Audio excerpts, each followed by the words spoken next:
Avez-vous déjà été témoin d'une simple étincelle de bonté, déclenchant toute une réaction en chaîne d'événements qui changent la vie? Imaginez un restaurant de quartier chaleureux où une jeune serveuse tend la main pour aider un enfant handicapé à finir son dîner. Elle ne se doute pas qu'un mystérieux père milliardaire l'observe depuis une banquette discrète, attentif à chacun de ses gestes. En cet instant fugace, la compassion se heurte au secret, forgeant un destin que personne n'aurait pu anticiper. Des vies seront bouleversées, des cœurs seront mis à l'épreuve et des mystères se dénoueront sous vos yeux. Restez à l'écoute pour un drame si extraordinaire qu'il ne pourrait être inspiré que de la vie réelle. Le restaurant Le Chêne d'Argent, dans le centre de Lyon, était animé comme à son habitude. Ses lumières chaudes et l'arôme des entrecôtes grillées attiraient familles, couples et dîneurs solitaires. Parmi le personnel se trouvait Alice Dubois, une serveuse de 21 ans qui jonglait entre l'université et les soins prodigués à sa jeune sœur. Avec sa queue de cheval blond vénitien et son sourire omniprésent, Alice était appréciée tant par les clients que par ses collègues. Ce soir-là, elle remarqua un nouveau client, un homme élégant en costume anthracite assis seul dans la banquette du fond. Sa montre, une Patek Philippe étincelante, attira son attention. Alice l'accueillit avec son charme habituel. « Bienvenue au Chêne d'Argent. Puis-je vous proposer de l'eau ou un apéritif pour commencer ?»« Une badoie, s'il vous plaît, » répondit-il avec un léger sourire. « J'attends quelques invités. » Alice l'ignorait, mais cet homme était Édouard Lambert, un milliardaire connu pour son empire d'investissement et sa philanthropie discrète. Il paraissait calme mais observateur, scrutant la salle comme quelqu'un habitué à tout évaluer. Peu après, un autre homme entra avec un garçon en fauteuil roulant. Le garçon, Olivier, semblait avoir environ 8 ans, avec des membres frêles et des yeux prudents, souffrant probablement d'une affection comme une paralysie cérébrale. L'homme, qui se présenta plus tard comme Hervé, l'aida à s'installer, mais prêta peu d'attention au confort d'Olivier. Alice revint avec la boisson d'Édouard, puis remarqua rapidement qu'Olivier peinait avec le menu. Hervé leva à peine les yeux de son téléphone. « Bonsoir », dit doucement Alice en s'accroupissant au niveau des yeux d'Olivier. « Voudrais-tu de l'aide pour choisir une boisson ?» Olivier murmura timidement, ce qui poussa Hervé à lancer. « Parle plus fort, Olivier. » Alice leva une main apaisante. « Ce n'est rien. Que dirais-tu d'un citron pressé ?» Olivier hocha doucement la tête. Elle lui proposa des aiguillettes de poulet pané, qu'il accepta silencieusement. Pendant ce temps, Édouard observait de l'autre côté de la salle, ses contacts professionnels oubliés alors qu'il regardait l'interaction d'Alice avec Olivier. Sa patience remua quelque chose d'enfoui en lui depuis longtemps, des souvenirs de sa propre enfance et d'une voisine bienveillante qui s'était autrefois occupée de lui. Lorsque la nourriture arriva, Olivier eut du mal à se nourrir seul. Hervé resta absorbé par son téléphone. Alice, voyant sa frustration, proposa son aide. « Seulement si tu le veux, » chuchota-t-elle. Olivier hocha la tête. Édouard sirota son eau, captivé. La sincérité de la gentillesse d'Alice le toucha plus que n'importe quel discours en conseil d'administration. Elle ne le faisait pas pour les éloges, simplement parce que c'était la bonne chose à faire. Au moment où Alice aida Olivier à finir de manger, Édouard avait pris une décision silencieuse. Il devait en savoir plus sur cette jeune femme, qui lui avait rappelé ce qu'était la compassion. La soirée se poursuivit, l'agitation du restaurant augmentant. Le Chêne d'Argent connaissait ses heures de pointe entre 19h et 21h. Les serveurs et serveuses se précipitaient entre les tables, équilibrant des plateaux d'entrecôtes grésillantes, de salades César et de desserts, se faufilant entre les clients dans leurs banquettes. Les rires et le tintement des couverts emplissaient l'espace d'un brouhaha réconfortant. La nourriture d'Olivier arriva, des aiguillettes de poulet, légèrement panées et croustillantes, accompagnées de frites dorées. Alice posa l'assiette devant lui, mais il était évident qu'Olivier avait du mal à manipuler les couverts. Ses bras tremblaient alors qu'il tentait de piquer un morceau de poulet avec une fourchette. Après un moment de frustration, il regarda autour de lui, semblant embarrassé et vaincu. Hervé soupira, levant à peine les yeux de son téléphone. « Il va se débrouiller », marmonna-t-il en parcourant un site d'actualité sportive. Alice se pencha vers Olivier. « Dis-moi, est-ce que ça t'aiderait si je te coupais ça en petits morceaux ?» Sa voix était apaisante, comme celle d'une maîtresse d'école offrant son aide à un élève timide. Olivier réussit un léger hochement de tête de gratitude, ses yeux brillants de soulagement. Soigneusement, Alice prit le couteau et la fourchette, coupant le poulet en bouchées. Elle retourna l'assiette vers Olivier et lui tendit une fourchette pour enfant avec une prise plus large. Il essaya de nouveau, mais ses mains continuaient de trembler de manière incontrôlable, l'empêchant de porter la nourriture à sa bouche sans qu'elle ne tombe. Le restaurant était bondé, et Alice avait d'autres tables à servir, mais elle ne pouvait se résoudre à s'éloigner. Alors que le garçon luttait, elle lui demanda doucement Est-ce que ça te va si je t'aide à manger ça? Seulement si tu le veux. Olivier baissa les yeux, des larmes menaçant de perler au coin de ses yeux. Un instant, il regarda Hervé, qui ne protesta pas et ne sembla même pas remarquer. Puis Olivier fit un signe de tête à Alice. Édouard, de loin, assista à cet échange. Ses partenaires d'affaires n'étaient toujours pas arrivés, et il commençait à soupçonner qu'ils ne viendraient pas. Mais à cet instant, il n'était pas contrarié par la perte de temps potentielle. Au contraire, son attention était rivée sur la douce serveuse, son cœur se serrant alors qu'il la regardait prendre un petit morceau de poulet et l'amener avec précaution à la bouche d'Olivier, s'assurant qu'il puisse mâcher sans problème. Elle lui parlait doucement, des mots qu'Édouard ne pouvait discerner, mais à en juger par l'expression de l'enfant, c'était quelque chose de bienveillant et d'encourageant. Olivier déglutit, un minuscule sourire se dessinant sur ses lèvres. Alice lui offrit un doux sourire en retour. Elle l'aida avec quelques bouchées supplémentaires avant de devoir s'excuser pour s'occuper d'une autre table. « Je reviens tout de suite, d'accord » chuchota-t-elle, posant délicatement la fourchette près de son assiette. Édouard s'agita sur son siège, à moitié tenté de se lever et d'intervenir. Une partie de lui voulait s'avancer et demander à Hervé pourquoi il était si insensible. Mais ce n'était pas sa place. Et s'il y avait une chose qu'Édouard Lambert avait apprise au cours de ses années à parcourir le monde et à mener des affaires à haut risque, c'était comment choisir le bon moment pour agir. Les affronter impulsivement risquerait de créer plus de malaise pour le garçon. Au lieu de cela, Édouard décida d'observer un peu plus longtemps. Quelque chose lui disait de rester, de regarder et de voir si cette jeune serveuse était aussi sincère qu'elle en avait l'air. Quand Alice retourna à la table d'Olivier, elle le trouva à mi-chemin de son repas, en difficulté. Elle se pencha de nouveau et reprit son aide douce, ignorant les autres dîneurs qui auraient pu jeter des regards curieux dans leur direction. Hervé était toujours absorbé par son téléphone, inconscient de la tendresse qui se déployait sous ses yeux. Plus Édouard regardait, plus il se souvenait de ses propres difficultés d'enfance. Des souvenirs d'un temps lointain, où sa mère célibataire cumulait 2 emplois et où une gentille voisine nommée Edna Hollande le gardait le soir, lui revinrent à l'esprit. Edna avait un jour nourri Édouard avec de la soupe après qu'un bras cassé lui empêchait de soulever correctement ses couverts. Cet acte simple et attentionné l'avait marqué, lui rappelant que la bonté se manifeste souvent dans les plus petits gestes. Et la voilà à nouveau, chez cette serveuse, chez Alice. Finalement, Olivier avait assez mangé. Il se détendit, s'adossant à son fauteuil roulant, l'air content, bien qu'un peu somnole. Alice l'aida à s'essuyer la bouche avec une serviette. Elle lui caressa doucement les cheveux. « Tu as été super », dit-elle. « Ce n'est pas un repas facile à gérer. La prochaine fois, on trouvera quelque chose de plus simple pour toi, ou je t'apporterai une paille pour ton citron pressé. » Les yeux d'Olivier brillèrent d'une lueur qui ressemblait à de l'espoir. Hervé posa brusquement son téléphone et regarda l'heure. « On devrait y aller bientôt », remarqua-t-il. Il sortit quelques billets de son portefeuille, laissant ce qui semblait être un pourboire sur la table. « Je vais régler l'addition si vous pouvez l'apporter », dit-il à Alice. Édouard sentit son cœur se serrer. Il ne connaissait toujours pas la nature exacte de la situation d'Olivier, si le soignant était un membre de la famille ou un professionnel engagé. Mais quelque chose à ce sujet le dérangeait. Il posa son téléphone, décidant de ne plus attendre ses associés. Il resterait juste pour voir comment cela se déroulerait, et peut-être, si le moment était opportun, il pourrait parler discrètement à Alice de son acte de bonté. Après qu'Hervé eut payé l'addition, il conduisit Olivier hors du restaurant. Olivier fit un petit signe de la main à Alice pour lui dire au revoir. Elle le lui rendit, ce sourire radieux et sincère illuminant ses traits. Une fois qu'ils furent partis, elle débarrassa la table, jetant un coup d'œil au pourboire. Il était décevamment modeste pour un service si attentionné, à peine de quoi couvrir le coût d'un café, mais Alice l'ignora avec une grâce habituée. Elle n'offrait jamais sa gentillesse en attendant une récompense. Elle s'efforçait de garder le moral, se rappelant que pour le bien d'Olivier, chaque effort en valait la peine. Quand elle se retourna, elle fut surprise de trouver Édouard debout derrière elle. Il tenait son verre d'eau pétillante dans une main, un air de curiosité dans les yeux. « Excusez-moi » commença-t-il poliment. « Je n'ai pas pu m'empêcher de remarquer à quel point vous avez été gentil avec ce garçon. Je voulais juste dire que c'était admirable. Une compassion comme celle-là est rare. » Alice sentit ses joues s'empourprer. « Oh, merci.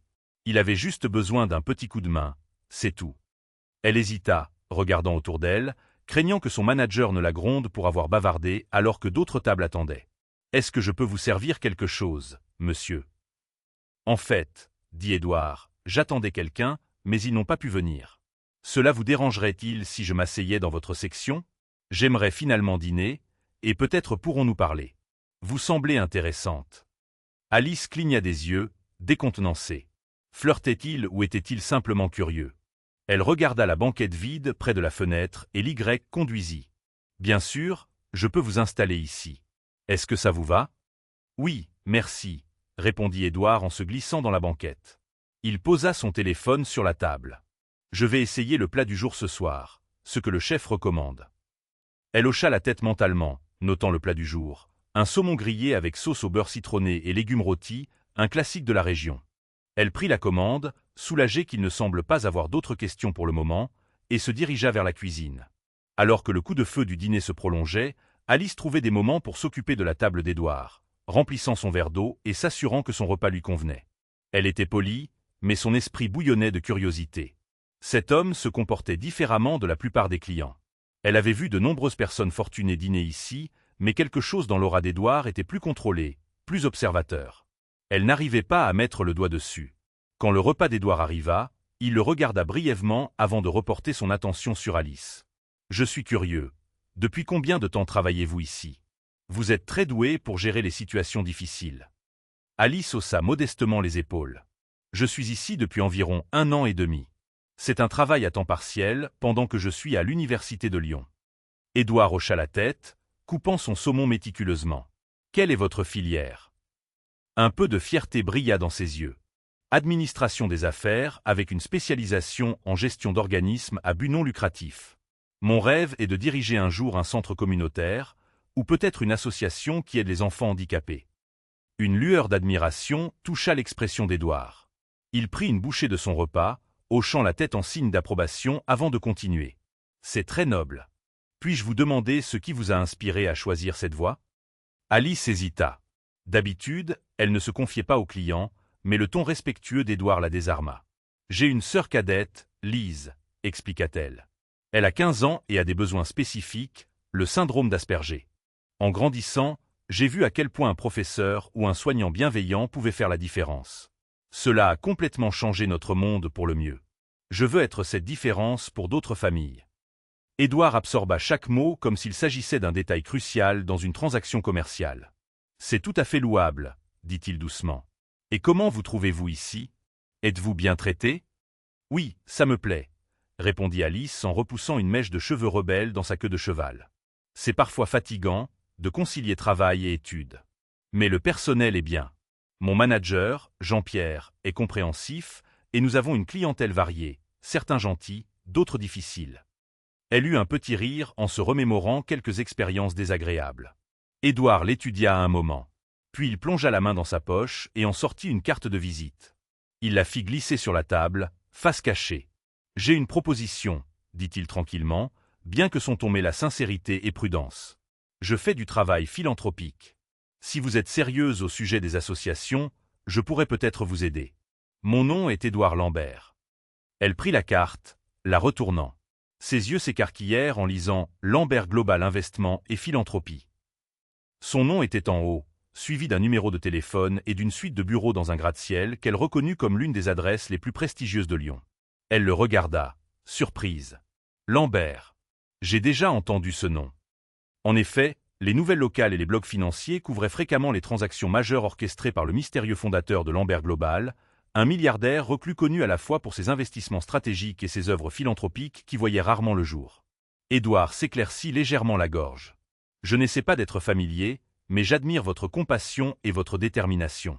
Si jamais vous avez besoin de conseils ou d'une référence pour un stage ou un emploi dans le secteur associatif, appelez-moi. J'ai quelques contacts qui pourraient vous être précieux. Alice sentit son cœur battre la chamade, un mélange d'excitation et de scepticisme. Pourquoi quelqu'un comme lui offrirait-il cela, et si spontanément? Mais ses yeux étaient sincères, et son attitude calme. Elle ne sentit aucune malice, seulement de la curiosité et un respect authentique. Avant qu'elle ne puisse répondre, son manager, Jean-Pierre, lui fit signe de livrer une nouvelle tournée de boissons à une autre table. « J'y réfléchirai », dit-elle en glissant la carte dans la poche de son tablier. Puis elle s'éclipsa, laissant Édouard seul avec son saumon et ses pensées. La nuit se termina sans autre incident. Édouard paya son addition, laissant un pourboire si généreux que les yeux d'Alice s'écarquillèrent de stupéfaction en le récupérant. Elle essaya de le rattraper avant qu'il ne parte pour le remercier, mais il était déjà sorti, entrant dans l'air frais. Il se glissa dans un SUV noir élégant qui tournait au ralenti près du trottoir. À travers la vitre teintée, Alice crut le voir lui adresser un signe de tête polie avant que le véhicule ne s'éloigne. Elle retourna la carte de visite entre ses mains, un tourbillon de questions lui traversant l'esprit. Pourquoi s'était-il intéressé à elle à ce point? Était-ce une sorte de stratagème? Ou était-ce sincère? Elle se souvint de la façon dont il avait observé nourrir Olivier, puis se rappela la gentillesse déterminée dans ses yeux. Peut-être était-il vraiment touché par ses actions. Cette nuit-là, après avoir terminé son service, Alice rentra dans le petit appartement qu'elle partageait avec sa mère et sa jeune sœur, Lise. Leur mère, Marthe Dubois, travaillait comme réceptionniste dans un cabinet d'avocat local. Leur père était décédé quand Alice avait 14 ans, laissant un vide qui l'avait forcé à grandir rapidement. Elle vivait dans une résidence modeste en périphérie de Lyon, où le loyer était à peine gérable avec les autres dépenses. Lise était sur le canapé du salon, regardant un documentaire sur les voyages spatiaux. Sa fascination pour la science était inébranlable. Quand Alice entra, Lise mit l'émission en pause. « Bon retour. Tu as ramené des restes ?» Alice sourit et lui lança une petite boîte à emporter. Un peu de saumon de la cuisine. J'ai demandé au chef de mettre un supplément de sauce juste pour toi. Lise sourit, mettant la boîte de côté pour plus tard. Elle observa attentivement sa sœur aînée. Tu as l'air secouée. Tout va bien? Alice retira son manteau et le posa sur une chaise voisine. Rien de grave. Juste une journée inhabituelle au travail. J'ai rencontré quelqu'un d'intéressant. Elle hésita à parler à Lise de l'homme d'affaires, décidant de rester brève. C'était un investisseur philanthrope, apparemment. Il m'a proposé un contact. Il a dit qu'il pourrait m'aider avec des opportunités dans le secteur associatif un jour. Lise haussa un sourcil. C'est inattendu, mais plutôt cool. Tu vas l'appeler? Pas sûr, admit Alice en s'affaissant dans un vieux fauteuil usé. Ça pourrait être une énorme opportunité ou ça pourrait n'être rien du tout. Je ne veux pas me faire de faux espoirs. Lise reporta son attention sur le documentaire en pause. Eh bien, tu mérites une chance, dit-elle d'un ton neutre. Même si c'est une opportunité qui tombe du ciel, tu devrais au moins explorer la piste. Ne laisse pas la peur te retenir. Alice savait que Lise avait raison. Elle changea de sujet, cependant. Comment s'est passée ta journée? Pas de problème à l'école? Lise haussa les épaules. La routine. Certains gamins font encore des blagues que je ne comprends pas, mais je les ignore. Madame Torres, ma prof de maths, dit que je suis incroyable, par contre. Elle pense que je devrais participer à un concours. Alice sentit la fierté monter en elle. Elle se leva et ébouriffa affectueusement les cheveux de Lise. C'est génial. Continue comme ça, petite génie. Leur mère, Marthe, sortit de la chambre en bâillant. Vous êtes encore debout, les filles. Il est tard. Alice, ton service est terminé depuis un moment, non? J'ai juste été retenue, dit Alice, épargnant les détails à sa mère. Je vais bien.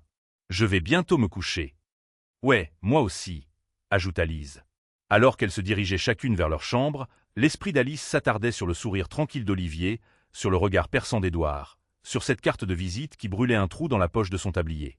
Le lendemain, Alice avait un cours de finance le matin, l'une de ses matières les plus difficiles. Elle lutta contre des bâillements étouffants, griffonnant des notes sur l'analyse des coûts et les prévisions. En début d'après-midi, elle était de retour aux chaînes d'argent pour un autre service. Au milieu de la journée, alors qu'elle débarrassait une table, l'hôtesse l'informa. « Il y a quelqu'un à l'entrée qui te demande. » Un grand type, une moustache épaisse, il dit que c'est urgent. Perplexe, Alice s'essuya les mains sur son tablier et se dirigea vers le hall d'entrée. Elle trouva Hervé, le soignant de la veille, faisant les 100 pas près de l'entrée. Olivier n'était nulle part en vue. Hervé avait l'air anxieux, des perles de sueur sur le front. « Je peux vous aider ?» demanda Alice, restant polie, bien qu'elle sentît un malaise sous-jacent. Hervé s'approcha, la voix basse. « Vous avez nourri Olivier hier soir, n'est-ce pas ?»« Oui. » Il se gratta la moustache, regardant autour de lui comme s'il craignait que quelqu'un n'entende. « Écoutez, j'ai besoin de savoir si vous avez parlé à son père. » Les sourcils d'Alice se haussèrent. « Son père? Je pensais qu'il n'était pas là. Vous étiez avec lui. » Hervé laissa échapper un souffle frustré. « Vous ne comprenez pas. Le père d'Olivier, c'est un homme riche, puissant. Il vérifie toujours comment va Olivier, mais jamais personnellement. Il engage des gens comme moi. » Il baissa les yeux, comme s'il avait honte. « Je ne peux pas perdre ce travail. Lui avez-vous parlé ou est-ce qu'il vous a parlé ?» Alice pensa brièvement à Édouard, mais il ne semblait pas probable qu'il soit le père d'Olivier. Il n'avait manifesté aucune connaissance d'Olivier. Et de plus, il était assis au restaurant en attendant quelqu'un d'autre. Elle secoua la tête. « Non, je n'ai pas parlé au père d'Olivier. Pourquoi me demandez-vous cela ?» Hervé expira de soulagement. « Dieu merci. Écoutez, le père d'Olivier peut être imprévisible. Il insiste pour que son fils soit bien traité, mais il passe rarement du temps avec lui. Il a des gens qui observent de loin, font des rapports sur la façon dont on s'occupe d'Olivier. Je ne suis pas parfait, mais je fais de mon mieux. Si vous m'avez vu impatient, c'est juste le stress. Le père d'Olivier me renverrait sur le champ s'il apprenait que je vous ai laissé le nourrir. » Il fit une pause, se tordant les mains. « Je sais que ça semble fou, mais il n'aime pas que des étrangers s'immiscent dans les affaires personnelles d'Olivier. » Le cœur d'Alice se serra. « C'est terrible, » dit-elle doucement. « Olivier avait besoin d'aide. Vous sembliez occupé. Alors. » Hervé l'interrompit avec un demi-rire bourru. « Oui, je sais, et j'apprécie. Vraiment. Mais si son père l'apprend, je pourrais perdre mon travail. Alors, s'il vous plaît, s'il vous contacte, dites simplement que vous ne vous souvenez pas des détails sur moi ou sur un quelconque soignant. Faites comme si de rien n'était. » Une partie d'Alice se hérissa à cette demande. Cela semblait malhonnête, mais elle avait aussi pitié d'Hervé. Travailler pour un milliardaire exigeant devait être extrêmement stressant. « D'accord, » dit-elle, pas entièrement à l'aise. « Mais je ne vois toujours pas de qui vous parlez. Je vous promets que je ne ferai rien pour informer qui que ce soit de quoi que ce soit. » Le soulagement se peignit sur les traits. D'Hervé. « Merci. Je ne peux pas me permettre de perdre ce travail. Olivier peut sembler un fardeau pour certains, mais je tiens à lui à ma manière. » Alice voulait en savoir plus sur le père d'Olivier, pourquoi il était si distant, si secret, mais Hervé se tournait déjà pour partir. « Merci, » répéta-t-il, puis il sortit précipitamment. Alice resta là, perplexe. Il y avait quelque chose de sinistre dans cette situation. Elle se surprit à penser de nouveau à Édouard. Pourrait-il être le père d'Olivier? Non, c'était impossible. Il n'avait pas d'enfant avec lui. Il n'avait fait aucune mention d'un fils. Pourtant, la synchronicité des événements la rongeait. Plus tard dans la journée, alors qu'elle continuait son service, elle vérifia l'horloge à plusieurs reprises, l'esprit rempli de spéculations. Elle se demandait si Édouard réapparaîtrait, ou si le père d'Olivier se présenterait, exigeant des réponses. Mais la journée se termina sans incident, la laissant avec plus de questions que de réponses. Une semaine après la soirée aux Chaînes d'Argent, Alice reprit sa routine. Cours le jour, service le soir, mais ses pensées dérivaient souvent vers la mystérieuse carte de visite dans son portefeuille. Puis, un soir, son téléphone vibra. « Allô, puis-je parler à Alice Dubois ?» demanda une voix distinguée. « C'est Alice. Mon nom est Marissa Quentin, l'assistante de monsieur Édouard Lambert. Il aimerait vous inviter à un petit gala de bienfaisance ce samedi soir. C'est informel, mais une tenue de ville est encouragée. Il pense que cela pourrait être bénéfique pour vos aspirations associatives. » Le cœur d'Alice manqua un battement. « Moi? Vous êtes sûr? » »« Tout à fait sûr. Il a spécifiquement demandé à ce que vous soyez invité. Si vous acceptez, nous nous occuperons de toutes les dispositions. » Encore abasourdie, Alice demanda si elle pouvait amener sa sœur, mais l'assistante suggéra gentiment que l'événement était plus adapté aux adultes. Après un moment de réflexion, Alice accepta d'y aller seule. « Oui, je serai là. Merci. » Plus tard dans la soirée, elle l'annonça à sa mère et à Lise. À sa grande surprise, elles étaient ravies. « Tu as travaillé dur pendant des années, » dit sa mère. « Saisis cette chance. »« Tu me dis toujours d'être courageuse, » ajouta Lise. « Maintenant, c'est ton tour. » Le reste de la semaine passa à toute vitesse alors qu'elles assemblaient une tenue. Une simple robe noire d'une friperie, des talons empruntés et un peu de maquillage. Le soir du gala, Alice se tint devant le miroir, se reconnaissant à peine. Ce soir, elle n'était pas seulement une serveuse. Elle était une jeune femme entrant dans un nouveau monde. Samedi arriva avec un air d'automne frais. Le gala se tenait dans un lieu privé près du lac du Bourget, une grande propriété appartenant à l'un des proches partenaires d'affaires d'Édouard, que la rumeur disait être un ami de Bernard Arnault lui-même. L'allée était bordée de voitures de luxe, des Lamborghini au Rolls-Royce. Des voituriers en tenue de cérémonie aidaient les invités, et un tapis rouge scintillant menait à des portes doubles sculptées de motifs ornés. Alice sortit d'un modeste taxi, les joues empourprées d'une excitation nerveuse. Elle portait sa robe noire de seconde main, ses cheveux coiffés en un chignon soigné, et un maquillage minimal mais de bon goût. Elle serra son sac à main emprunté, marchant sur ce tapis rouge avec une confiance timide. Quand elle entra, un hall d'entrée majestueux l'accueillit, un lustre projetant des prismes de lumière sur les sols en marbre. Des serveurs en smoking circulaient avec des plateaux de champagne et d'amuse-gueule. Le murmure des conversations polies et des rires occasionnels emplissait l'espace. Elle donna son nom au bureau d'accueil où une préposée impeccablement vêtue trouva son nom sur la liste des invités. « Ah, mademoiselle Dubois », dit la préposée chaleureusement. « Monsieur Lambert vous attend. Veuillez passer par ces portes pour accéder à la salle de bal principale. » Le cœur d'Alice battait à tout rompre alors qu'elle se dirigeait vers l'intérieur. La salle de bal était vaste, avec des fenêtres allant du sol au plafond, offrant une vue crépusculaire sur le lac du Bourget. Une douce musique classique jouait, et des groupes d'invités bien habillés discutaient dans les coins ou se pressaient près d'une longue table de buffet chargée de plats exquis. Elle aperçut Édouard à l'autre bout de la pièce, parlant à un petit groupe de personnes qui dégageaient confiance et richesse. Son instinct fut de rester en retrait, mais il la remarqua. Il leva une main en guise de salutation, s'excusa auprès du groupe et se dirigea vers elle. Il portait un costume bleu marine sur mesure avec un éclat subtil, ayant tout l'air du philanthrope distingué. Alice la salua-t-il avec un sourire chaleureux et sincère. « Je suis si heureux que vous ayez pu venir. » Elle réussit à lui rendre un sourire composé. « Merci de m'avoir invité. » C'est à couper le souffle. Édouard hocha la tête, balayant la pièce du regard. « Oui, mon associé Joseph Rivière est propriétaire de ce domaine. Il l'a aimablement proposé pour l'événement de ce soir. Laissez-moi vous présenter à quelques personnes qui travaillent dans le secteur associatif. » Doucement, il posa une main directrice sur son coude et la conduisit vers un cercle d'individus. Une femme, Dana Michel, était la directrice d'une fondation qui construisait des aires de jeux accessibles pour les enfants handicapés. Un autre, le docteur Serge Ramirez, gérait un programme de sensibilisation médicale dans les zones reculées. Ils accueillirent Alice avec curiosité et ouverture d'esprit quand Édouard la présenta comme une future leader passionnée du secteur associatif.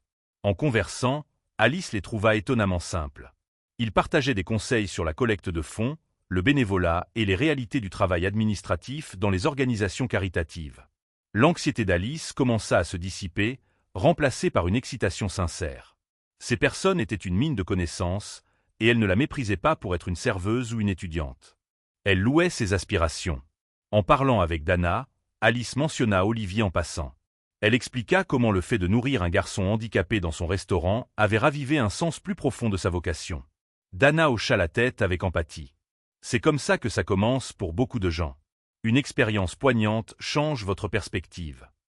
Alice sentit un pincement au cœur en se rappelant la visite angoissée d'Hervé. Elle s'interrogeait toujours sur le père d'Olivier et sur les circonstances qui avaient conduit à un tel arrangement avec un soignant. La soirée avança. Édouard resta à proximité, présentant poliment Alice à d'autres personnalités clés, des donateurs fortunés, des PDG philanthropes, même des politiciens locaux. Chaque conversation lui apprit quelque chose de nouveau sur les complexités et les joies du travail associatif.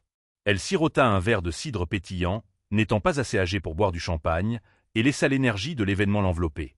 À un moment donné, elle se retrouva seule près d'une haute fenêtre, contemplant le lac éclairé par la lune. Ses pieds lui faisaient mal à force de rester debout, et son esprit fourmillait d'idées. Une voix la tira de sa rêverie.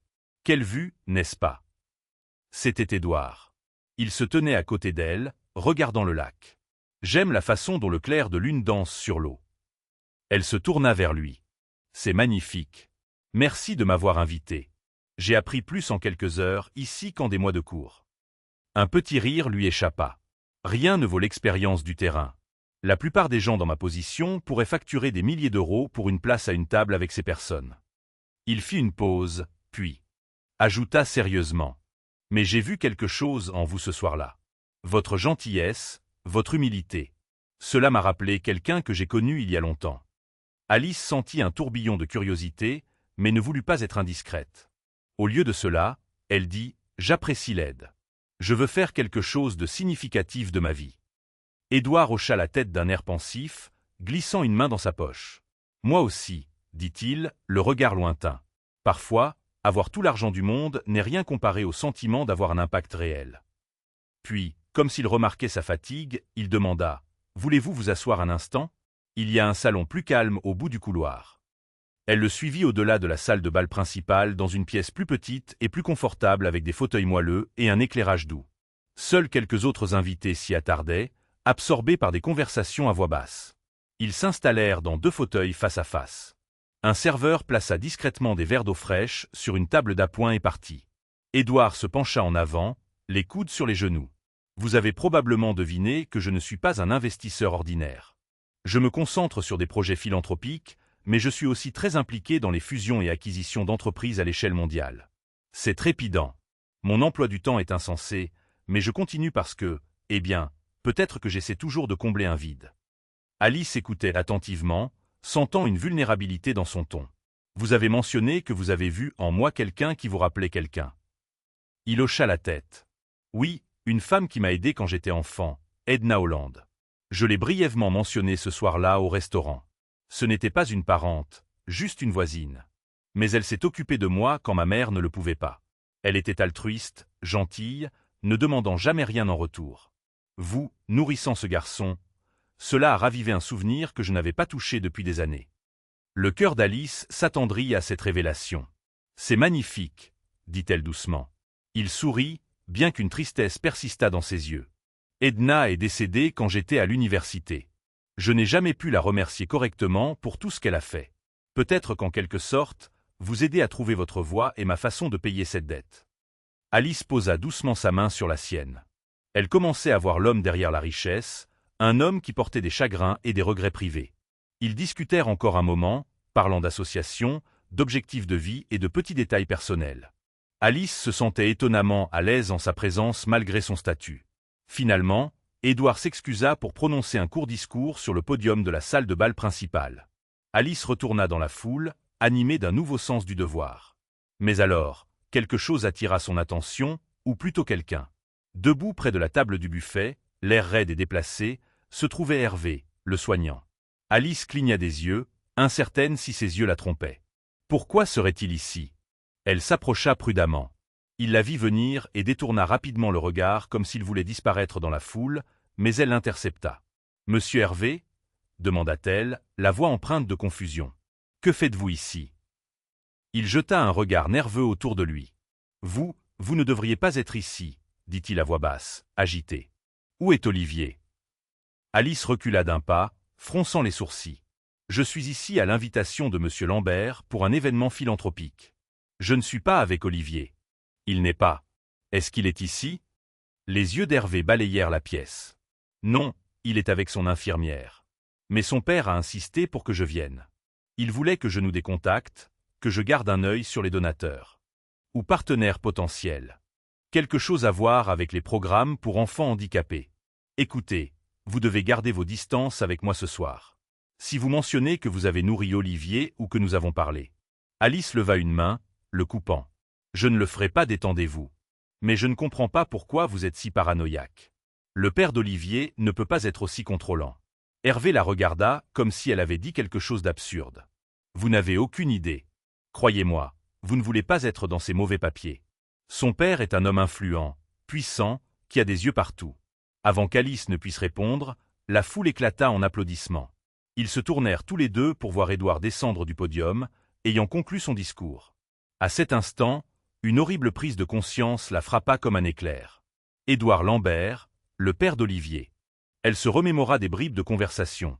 Hervé mentionnant un père riche avec un personnel privé, Édouard, un milliardaire qui investit massivement dans des causes philanthropiques.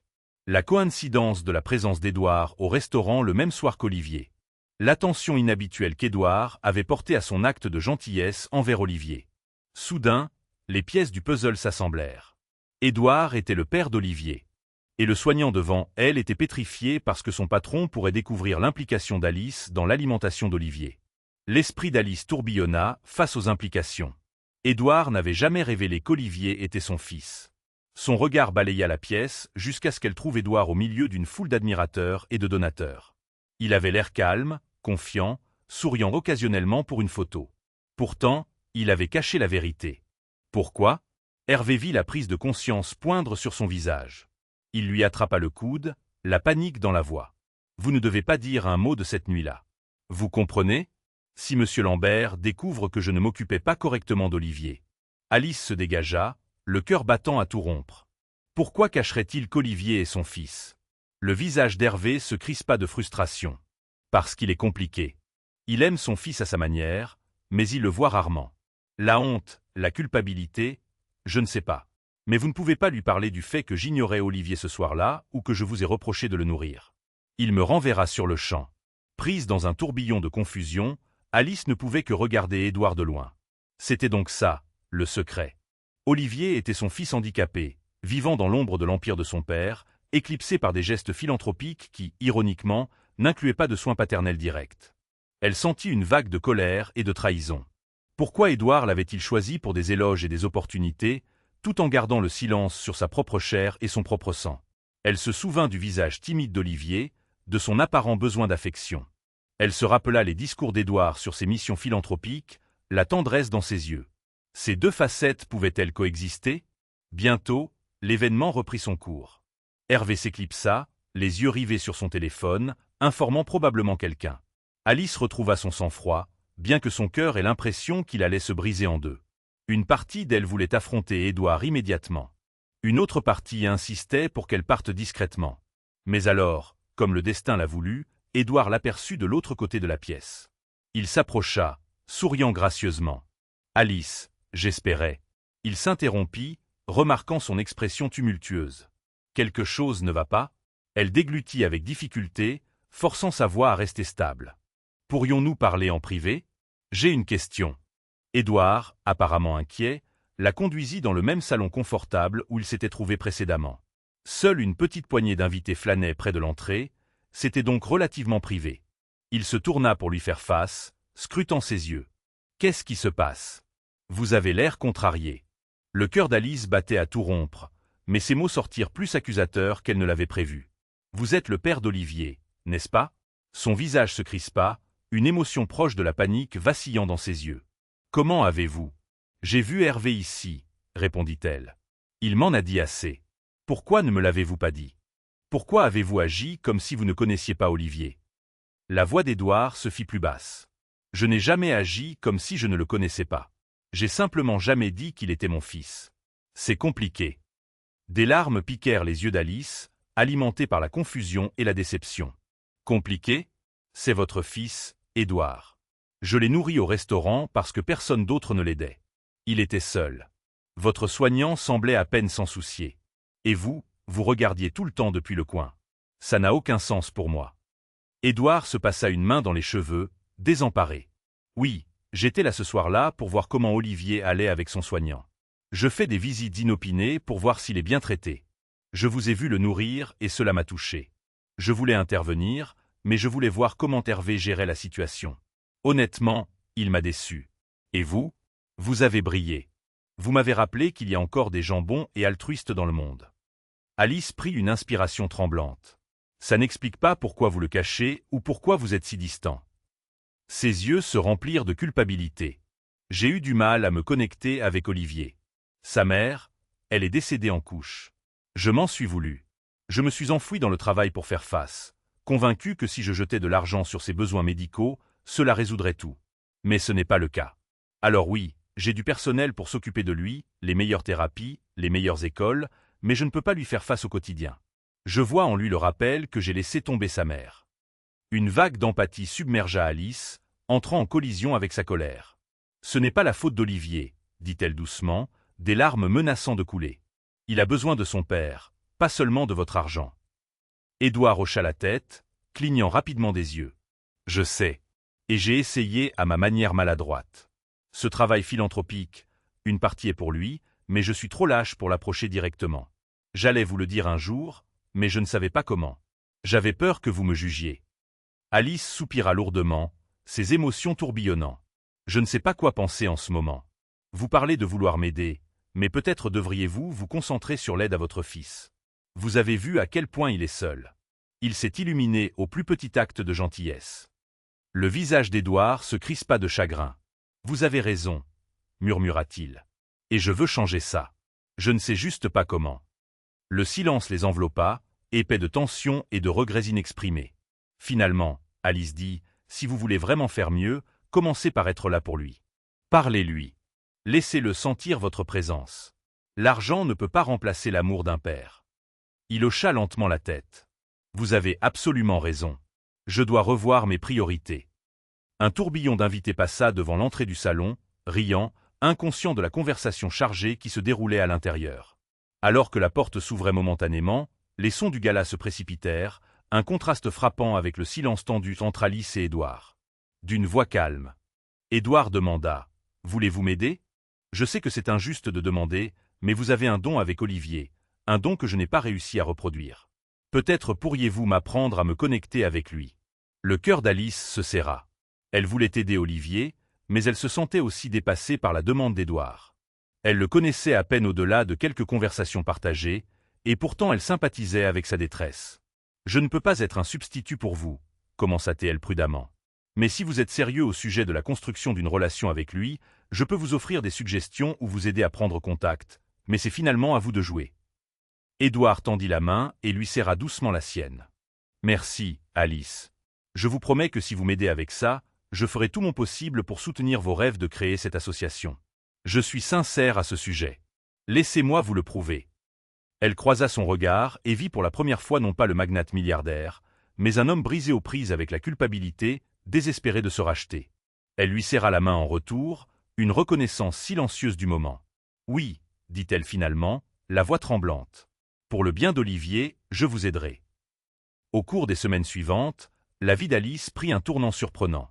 Elle jonglait entre ses cours, ses services aux chaînes d'argent et des réunions discrètes avec Édouard pour discuter d'un plan pour Olivier.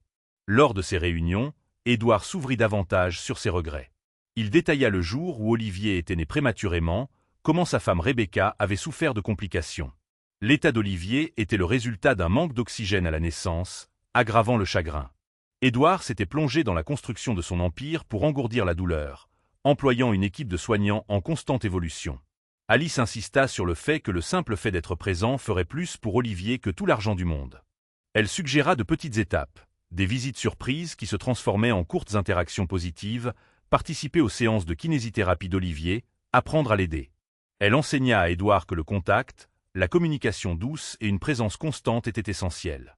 À contre-cœur, Édouard organisa une visite à domicile. C'était la première fois qu'Alice voyait le domaine privé où vivait Olivier, une somptueuse demeure nichée dans une communauté fermée surplombant le lac du Bourget. Le personnel soignant était nombreux et poli, mais la maison semblait froide. Ses grands couloirs et son mobilier majestueux lui donnaient l'apparence d'un musée plutôt que d'un foyer. Olivier résidait dans une aile adaptée à ses besoins. Rampe, porte large, salle de thérapie. Quand Alice arriva, elle le trouva dans un petit salon confortable rempli de livres et de puzzles. Hervé semblait tendu, mais le garçon s'illumina en voyant Alice. Elle s'agenouilla pour le saluer, lui offrant un doux sourire. « Tu te souviens de moi, Olivier ?» demanda-t-elle doucement. Il hocha la tête, ses yeux passant d'elle à Édouard, qui se tenait à distance. Elle posa une main réconfortante sur le bras d'Olivier. « J'ai amené quelqu'un te rendre visite. » Le regard d'Olivier se tourna avec lassitude vers son père. Édouard s'approcha lentement, son cœur battant dans sa poitrine. Il regarda la petite silhouette d'Olivier dans le fauteuil roulant, le tremblement de ses mains. Les émotions montèrent en lui, menaçant de déborder en larmes. « Bonjour, Olivier », dit doucement Édouard en s'agenouillant à côté du fauteuil roulant. « Je suis désolé de ne pas avoir été très présent. J'aimerais passer plus de temps avec toi si ça te va. » La lèvre du garçon trembla. « Il n'est pas la passe. » Hervé avait mentionné que l'élocution d'Olivier était souvent hésitante et minimale, mais son expression en disait long, un fragile mélange de désir, d'incertitude et d'espoir timide. Alice guida doucement la main d'Édouard sur celle d'Olivier. Le contact du père était prudent, presque craintif, mais Olivier ne se retira pas. Un petit sourire larmoyant se dessina au coin de la bouche d'Édouard. Leur première visite fut brève. Olivier se fatiguait facilement, et Édouard était également épuisé émotionnellement. Mais ce jour marqua un tournant. Édouard commença à programmer plus de visites. Parfois, il invitait Alice pour le soutenir. D'autres fois, il y allait seul, luttant avec sa maladresse. Il apprit à nourrir Olivier avec précaution, à l'aider avec certains exercices. Olivier devint plus à l'aise avec son père, bien que ce fût un processus lent et délicat pour guérir des années de séparation. Pendant ce temps, Hervé, clairement anxieux quant à sa position, essayait de surcompenser par des soins excessifs envers Olivier. Mais Édouard le surprit en ne le renvoyant pas sur le champ. Au lieu de cela, Édouard exigea simplement mieux de sa part. « Si vous ne pouvez pas faire preuve de compassion, je vous remplacerai, » avertit Édouard. « Mais si vous voulez rester, faites mieux. » Hervé, humilié, accepta de s'améliorer. À l'approche de l'hiver, Édouard prit une décision audacieuse. Il demanda à ce qu'Olivier emménage temporairement dans son Pantouse du centre de Lyon, afin que père et fils puissent passer les fêtes de fin d'année ensemble sous le même toit. C'était un changement monumental, bien plus intime que l'arrangement du manoir. Les séances de thérapie d'Olivier furent déplacées, et le personnel soignant réduit pour un environnement plus personnel. Alice visita occasionnellement le Pantouse, aidant à adapter les espaces de vie pour le fauteuil roulant d'Olivier, s'assurant qu'il ait un accès facile à la cuisine, au salon et aux salles de bain. Elle montra à Édouard des astuces simples: attacher une paille flexible aux tasses, utiliser des tapis antidérapants sur les tables, ajuster la hauteur des meubles. Édouard observait assidûment, prenant des notes comme s'il s'agissait de sa plus importante transaction commerciale. Par un après-midi de décembre frais, Alice était assise avec Olivier près d'une large fenêtre surplombant la ville. Des flocons de neige tombaient du ciel, saupoudrant l'horizon de blanc. Olivier les regardait, fasciné. Il leva une main tremblante pour désigner les flocons tourbillonnants. « Tu aimes la neige » demanda Alice, et il hocha la tête. « Moi aussi. » Édouard entra dans la pièce, un plateau de chocolat chaud à la main. Il tendit une tasse à Alice, puis s'agenouilla pour en tenir une pour Olivier, guidant soigneusement la paille jusqu'aux lèvres d'Olivier. Le garçon sirota, ses yeux s'illuminant à la douce chaleur. Un moment fugace, mais si profond, père et fils, partageant une joie tranquille enfin réunie. Alice sentit ses propres yeux s'embuer de larmes. C'était ce qu'elle avait voulu pour Olivier, vivre des moments simples d'amour familial. Édouard croisa son regard, et ils partagèrent un regard de gratitude. Elle sentit quelque chose changer en elle, un mélange d'empathie, d'admiration et une émotion plus profonde qu'elle n'osait pas encore nommer. Elle était attirée par l'homme qui avait, bien que tardivement, choisi d'affronter ses peurs et d'aimer son enfant ouvertement. Quelques jours avant Noël, Édouard emmena Alice déjeuner dans un bistrot discret. Ils s'installèrent dans une banquette d'angle, un peu comme la première fois qu'elle l'avait servi aux chaînes d'argent, mais cette fois en termes plus amicaux. Ils parlèrent des progrès d'Olivier, de la façon dont il souriait plus souvent, de l'amélioration de son appétit, de son plaisir à se déplacer dans le Pantouse et à explorer. Édouard s'émerveillait de la façon dont de petites interactions quotidiennes pouvaient faire une telle différence. Lorsque les assiettes furent débarrassées, Édouard fit glisser un mince dossier sur la table. « Alice, je veux vous donner quelque chose, » dit-il doucement. Elle ouvrit le dossier, trouvant des documents détaillant un fonds de bourse d'études créé à son nom, couvrant le reste de ses frais de scolarité à l'Université de Lyon, et une offre de stage dans une nouvelle branche philanthropique de Lambert Global. Elle le regarda, abasourdi. « Édouard, c'est trop. » Il secoua la tête, souriant doucement. « Non, c'est le moins que je puisse faire. Vous m'avez aidé à renouer avec mon fils, quelque chose que je n'aurais jamais cru avoir le courage de faire. Vous avez aussi vos propres rêves d'aider des enfants comme Olivier. Je veux vous donner les moyens de le faire. » Des larmes coulèrent sur ses joues. Elle pensa à la gentillesse qu'elle avait montrée à Olivier ce soir-là, quelque chose qu'elle aurait fait pour n'importe qui, sans rien attendre en retour. Et voilà que cela lui revenait au centuple. Elle se pencha sur la table et surprit Édouard avec une brève étreinte, qui lui rendit doucement. À cet instant, elle réalisa à quel point leur vie avait radicalement changé depuis cette nuit fatidique aux chaînes d'argent. Son simple acte de nourrir un garçon handicapé avait été le catalyseur d'une transformation complète. La rédemption d'un père, l'espoir d'un enfant et son propre avenir qui se dessinait. La veille de Noël, le Pantouse débordait d'une chaleur qu'il n'avait jamais connue. Un petit sapin de Noël décoré scintillait dans le salon, et des chaussettes portant les noms d'Olivier et d'Édouard étaient accrochées à la cheminée. Hervé, maladroit mais essayant, portait un bonnet de Père Noël et aidait à assembler de nouveaux jouets adaptés pour Olivier.